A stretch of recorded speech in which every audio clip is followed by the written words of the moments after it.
और खबरों की शुरुआत करेंगे महाराष्ट्र से आ रही बड़ी खबर के साथ। मुंबई, जहां बारिश ने बुरा हाल कर दिया है। कई घंटों से लगातार हो रही बारिश ने निचले इलाकों में पानी भरा है, सड़कें जेरे आब हैं। पानी की रफ्तार के साथ कई चीजें साफ बहती हुई नजर आ रही हैं। तेज बारिश की वजह से मुंबई और आसपास के इलाकों में पानी भरा है। लोकल ट्रेनें मुतासिर हैं, कई ट्रेनों को रद्द किया गया है।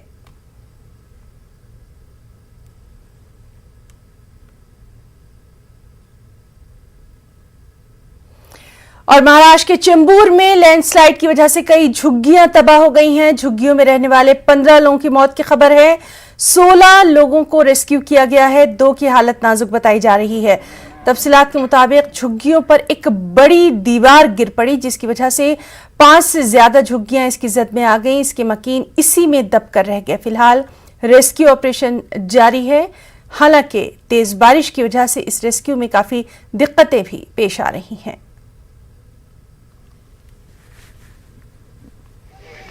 भारत नगर एरिया में जो BARC की कंपाउंड वॉल है वो बारिश के कारण गिर गई है। तो उसमें जो 4-5 जो घर थे उस पे वो वॉल गिरी है। तो उसमें फ़िलहाल जो है 2 स्पॉट पे इंसिडेंट हुआ है।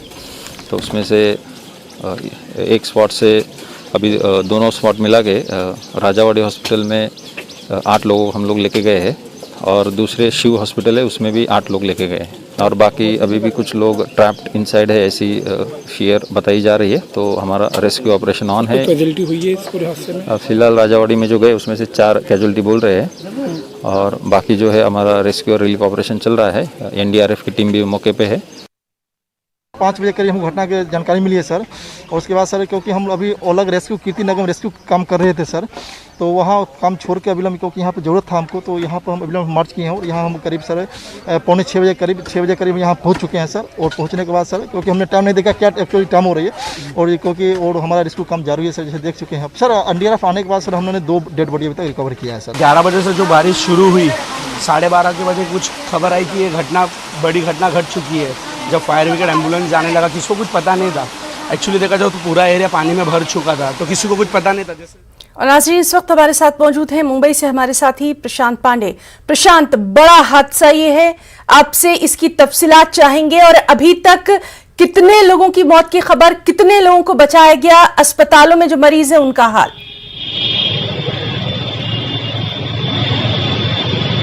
जी बिल्कुल हिना, सबसे पहले मैं आपको तस्वीर दिखाना चाहूँगा मुंबई और मुंबई से जो सटे इलाके हैं उनके हालात। अभी आप देखें, बारिश रुक जाने के बाद भी आप देखें तो सड़कों का क्या हाल है। ये एक हाईवे कहा जाता है जो मुंबई से सटा इलाका वसई विरार के बीच में पड़ता है, नाला सुपारा का। आप देखें तो सड़क पर पूरी तरह से पानी इकट्ठा है, जल जमाव की स्थिति अभी भी निर्माण है। बारिश रुक जाने के बाद लोगों की गाड़ियां खराब हो रही है, लोग पैदल यहां से आ रहे हैं। यानी आप देखें तो लगातार बारिश के चलते मुंबई और मुंबई से सटे इलाकों में ये हालात देखने को मिल रहे हैं। और जिस तरह से 2 बड़े हादसे मुंबई में देखने को मिला है, चेंबूर इलाके में लैंडस्लाइड के चलते 15 लोगों की मौतें हो चुकी है, तो वहीं विक्रोली इलाके में जो है 4 लोगों की मौत की पुष्टि कर दी गई है। अभी भी रेस्क्यू ऑपरेशन जारी है और लोग अगर मलबे के नीचे हैं तो उनको निकालने की कोशिश जो की जा रही है। मौके पर NDRF की टीम भी मौजूद है और कोशिश किया जा रहा है कि जल्द से जल्द रेस्क्यू ऑपरेशन खत्म किया जाए और देखा जाए कि कितने लोगों को सुरक्षित बाहर निकाला जाता है। ना ये तस्वीरें मैं आपको इसलिए दिखा रहा हूँ क्योंकि बारिश के चलते जो हाल मुंबई करों का होता है ये बयां करने के लिए काफी है। और जो BMC दावे करती है उनके दावों का पोल खोलना, यानी ये बारिश की सच्चाई है।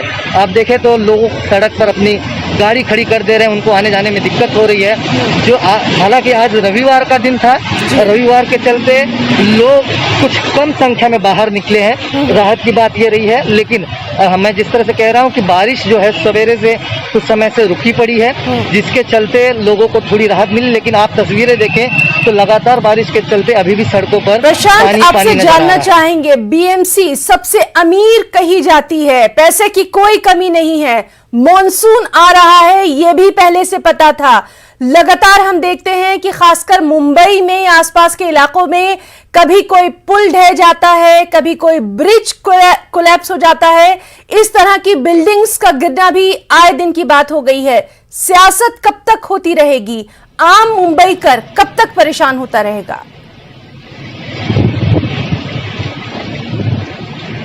जी बिल्कुल, देखिए इसमें कोई दो राय नहीं है। मैं आपको अगर बजट की बात करूं तो मुंबई बीएमसी सबसे अमीर बीएमसी कही जाती है। इस साल का जो उनका बजट था 39,000 करोड़ का था और 100 करोड़ का ढांचा दिखाया जाता है पेपर में कि किस तरह से मानसून की तैयारी बीएमसी ने की है, चाहे वो नाले सफाई की बात हो या वहाँ पर पंपिंग लगाने की बात हो या फिर उनके जो मेन फोर्स हैं उनके पीछे खर्चे की बात हो। यानी 100 करोड़ का बजट दिखाना कि मुंबई जो है इस बार तैयार है मानसून से निपटने के लिए। और जो तस्वीरें आप देख रहे हैं वो बताने के लिए काफ़ी है कि उनके वादे किस तरह से हर बार के तरफ खोखले साबित होते हैं।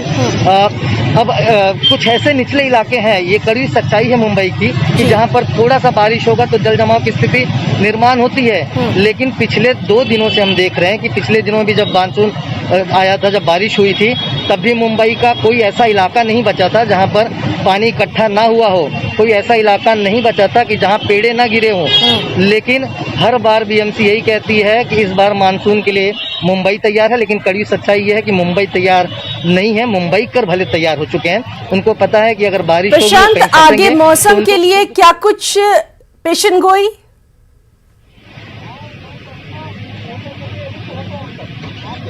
जी बिल्कुल, देखिए मौसम विभाग की तरफ से साफ कर दिया गया है कि और 24 घंटे तक मुंबई और मुंबई से सटे इलाकों में लगातार बारिश की आशंका है। ऐसे में हाई टाइड का जो समय बीएमसी की तरफ से तय किया जाता है, उस वक्त सिर्फ बीएमसी ये हिदायत देती है लोगों को कि वो समुद्र के किनारे न जाए। लेकिन ये सच्चाई में आपको देखो, ये देखिए ऐसे जी प्रशांत, तो लगातार इस तरह की तमाम तर तस्वीरें हम अपने नाज़रीन तक पहुंचा रहे हैं। आपका भी बहुत शुक्रिया अदा करना चाहेंगे तमाम तर तफसीलात के लिए। बहुत ख्याल रखिए आप अपना वहां पर इस बारिश में। आगे बढ़ेंगे। पार्लियामेंट के मॉनसून सेशन से शुरू होने में बस 1 दिन ही रह गया है। आज ऑल पार्टी मीटिंग तलब की गई है। लोकसभा स्पीकर ओम बिरला ने ऑल पार्टी मीटिंग तलब की है। पीएम मोदी भी इस मीटिंग में शामिल होंगे और सेशन में उठाए जाने वाले मुद्दों और आवाम की भलाई के लिए ज़ेरे गौर मसलों पर तबादला ख्याल किया जाएगा। वाज़ेह है कि 19 जुलाई से पार्लियामेंट का मॉनसून इजलास शुरू हो रहा है। दिल्ली से हमारे साथ मौजूद हैं हमारे साथी विनीत कुमार। विनीत, बेहद अहम पार्लियामेंट का मॉनसून सेशन और उससे पहले जो ये ऑल पार्टी मीटिंग बुलाई गई है, क्या कुछ तफसीलात?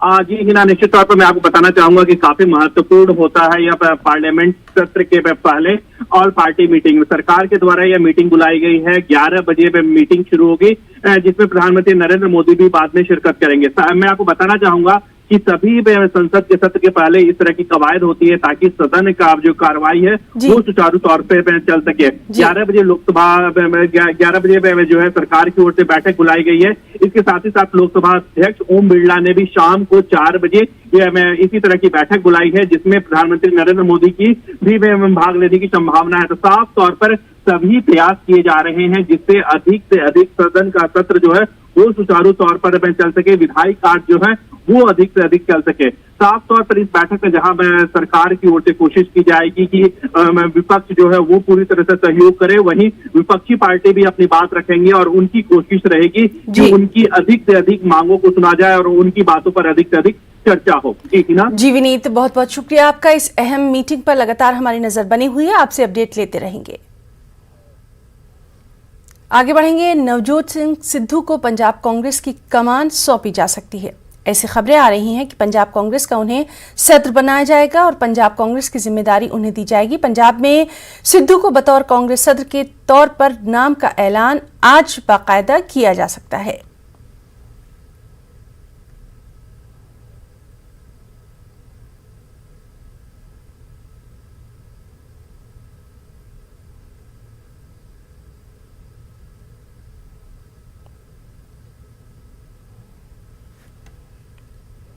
बात करेंगे कोरोना की। मुल्क भर में एक मर्तबा फिर से कोरोना के मामले बढ़ते नजर आ रहे हैं। गुज़िश्ता 24 घंटों में 40,000 से ज्यादा मामले सामने आए हैं, जबकि 509 अफराद की मौत हुई है। पिछले 24 घंटों में 42,000 से ज्यादा अफराद सेहतियाब हुए हैं। वैक्सीनेशन का अमल भी जोरों शोर से जारी है।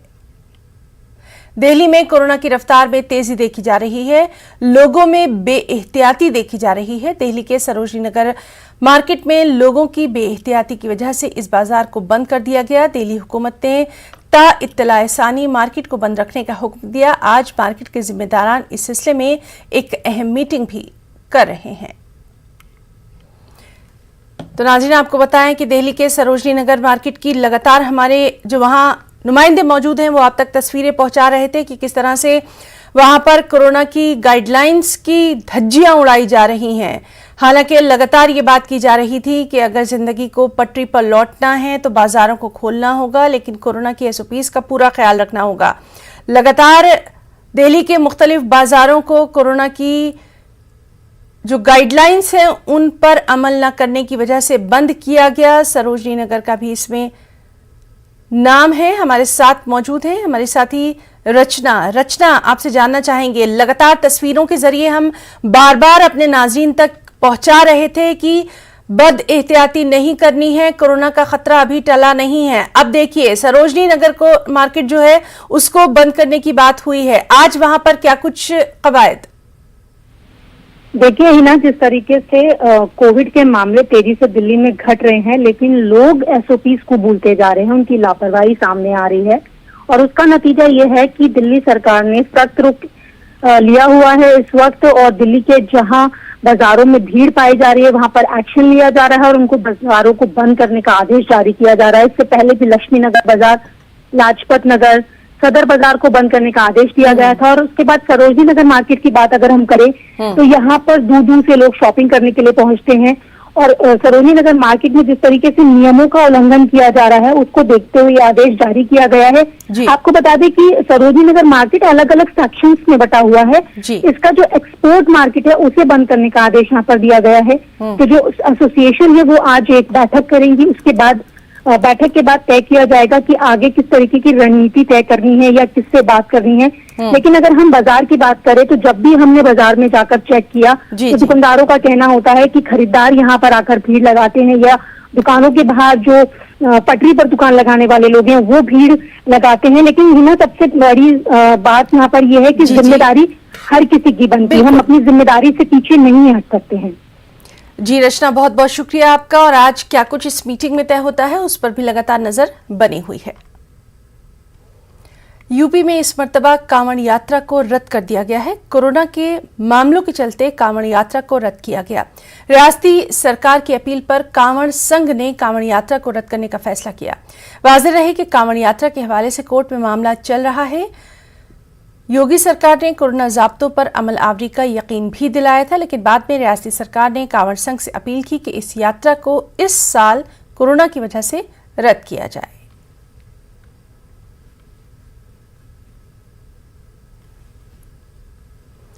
आरजेडी लीडर तेजस्वी यादव ने आज पूरे बिहार में महंगाई के खिलाफ हल्ला बोल का ऐलान कर दिया है।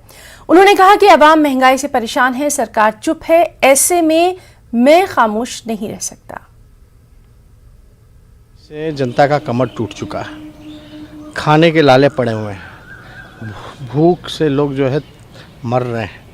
इस कोरोना काल में ऐसे ही लोग त्रस्त हो चुके हैं, दुकानें बंद हो चुकी है, रोज़गार छिन चुका है और इस बार तो हद कर दिया केंद्र सरकार ने। यही लोग कहते थे कि महंगाई को कम करेंगे, आज जो है पेट्रोल डीजल का दाम जो है, गैस का दाम जो है इतना आसमान छूता जा रहा है और सरकार के लोग जो हैं इस पे चुप्पी साधे हुए हैं पूरी तरीके से। चाहे पेट्रोल का तो आप सोचिए कि लगभग सब जिलों में 100 से ऊपर चला गया। गैस का दाम हो या खाद का दाम हो, किसानों का जो खाद जो लोग खरीदते हैं उसका दाम जो है आसमान छूता जा रहा है। इसको लेकर के हम लोग जो हैं पूरे बिहार में आज पूरे प्रखंडों में हम लोग कर रहे हैं और कल जो है जिला मुख्यालयों में हम लोग इसका विरोध प्रदर्शन करेंगे। अब बताइए, कच्ची तेल जब सस्ते हो रहे हैं तब इंटरनेशनल मार्केट में तब जो है तब भी ये बढ़ा जा रहे हैं पेट्रोल का दाम। ये तो अद्भुत है, ये तो अच्छे दिन नहीं बुरे दिन ले आए इन लोगों ने। इन्होंने जनता के साथ धोखा किया, ठगने का काम किया और जनता जो है त्राहिमाम कर रही है, महंगाई से लोग परेशान है। तो हम लोग जनता की आवाज़ को उठाने का काम करें, इसलिए हम लोग आज पूरे बिहार के सभी प्रखंडों में हम लोगों का आज महंगाई को लेकर के हल्ला बोल।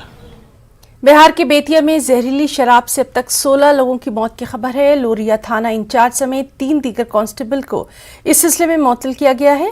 लोरिया थाना के सभी पुलिस एहलकारों को लाइन हाजिर होने का भी हुक्म दिया गया है।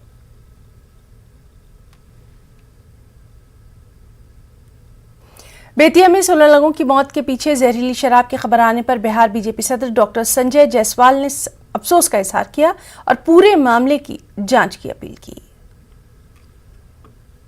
बहुत दुखद घटना है और कार्रवाई होनी चाहिए।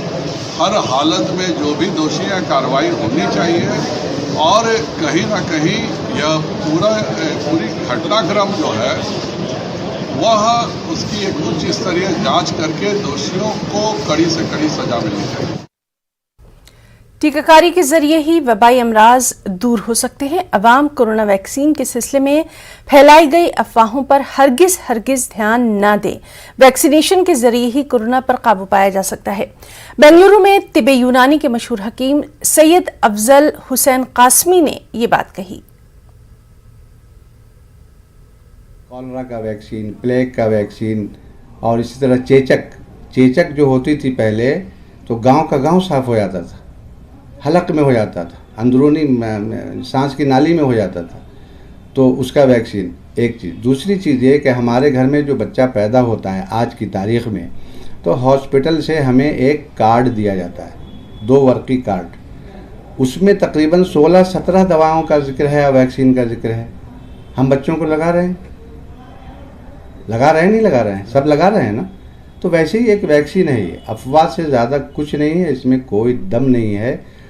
और इसी वैक्सीनेशन की वजह से आज देखिए न्यूजीलैंड कोविड फ्री हो गया, जर्मनी कोविड फ्री हो गया, दुबई अनकरीब ऐलान करने वाला है कि दुबई कोविड फ्री। वहाँ लोग शौक़ से जाते हैं, अपने आप को पेश करते हैं कि वैक्सीन लगा दीजिए मुझे। तो ये अवेयरनेस आप लोग फैलाएंगे, हम लोग फैलाएंगे, जो समझदार लोग हैं, मीडिया के लोग हैं, अखबारी खबरनामे हैं या इलेक्ट्रॉनिक मीडिया है हमारे। मुजफ्फरपुर में गंडक नदी में तबाही जारी है। दर्जन भर से ज्यादा गांव ज़ेर-ए-आब हैं, हजारों अफराद मुतासिर हैं। सैलाब की सूरत हाल है। मुजफ्फरपुर में बूढ़ी गंडक की त्रासदी की एक तस्वीर आपको हम दिखाते हैं। अभी हम मुशहरी इलाके में बूढ़ी गंडक के बांध पर हैं और आप देखिए कि यहाँ से लगभग 3 किलोमीटर दूरी तक इसी तरीके से बाढ़ प्रभावित लोगों की झोपड़ियाँ बांध किनारे बसी है। इसी पॉलीथीन के सीट के नीचे ये ज़िंदगी है। और देखिए ये पूरा परिवार यही है, चूल्हे भी बनाए गए हैं, कपड़े हैं, बच्चे हैं और ये बुज़ुर्ग हैं। इनकी ज़िंदगी आफत में पड़ी है क्योंकि न भोजन का ठिकाना है और पेयजल तो बड़ी समस्या है। शौचालय यह बहुत बड़ी समस्या है, खास करके महिलाओं के लिए। आप देखिए कि नदी किनारे बांध और ये खटिया पर सोई हुई बच्ची, भगवान न करे कोई दुर्घटना हुई तो फिर नतीजा क्या होगा। बूढ़ी माँ, क्या सब मिला है? हमरा कुछ न बउआ, कुछ न, ना कुछ नहीं। खाना पीना खाना पाना तो भेटबे करे। कई बार? एक बार। हाँ। अब पानी कहाँ से लाती है? पानी वहाँ से पीने का दिक्कत है? हाँ। क्या? हाँ दिक्कत है। शौचालय का क्या स्थिति? कुछ ना, सब भागना पड़ता है। हाँ। क्या नाम है? मुन्ने क्या मुस्मान। क्या को जानवर है? 2-3 है। तो क्या खिला रहा है अभी उसको? अभी तो साथ कुछ भी नहीं खिलाते जानवर के। काफी अभी बारिश हुआ है ना, तो चारा भी नहीं मिलता है। चारा भी नहीं मिल रहा। अभी बचवा तो देखो, बचवा को घाव हो गया। घाव गया थी गर्मी के ऊपर। क्या स्थिति है, कैसे जी रहे हैं बाल बच्चा सब? कैसे जी रहे हैं? तकलीफ है से जी रही है। तकलीफ से? हाँ, बहुत तकलीफ है। बड़ा आराम से जी रहे हैं कि कैसे? आराम से कैसे जी रहे हैं? हम लोग सब दिक्कत से जी रहे हैं कि आराम से सब घर उर सब भंस गया। हम लोग आराम से कैसे जी रहे हैं? रोड पर आराम से रहते हैं।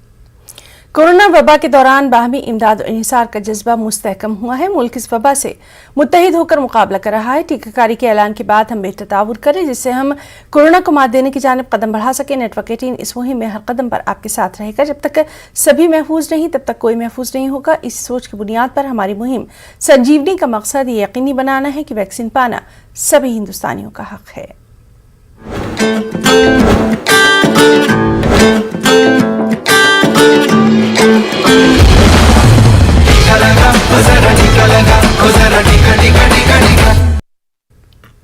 खबरों में इतना ही।